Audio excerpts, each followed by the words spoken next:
Our position on crime, violence, and the delivery of justice for our people remains consistent. It is rooted in our vision of social transformation.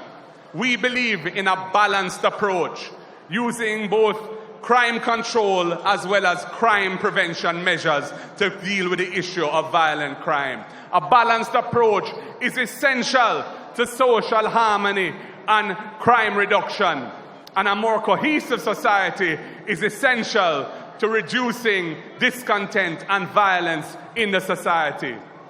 Whether we're dealing with race or gender or class, I hear the prophetic words of Peter Tosh: there will be no peace without equal rights and justice.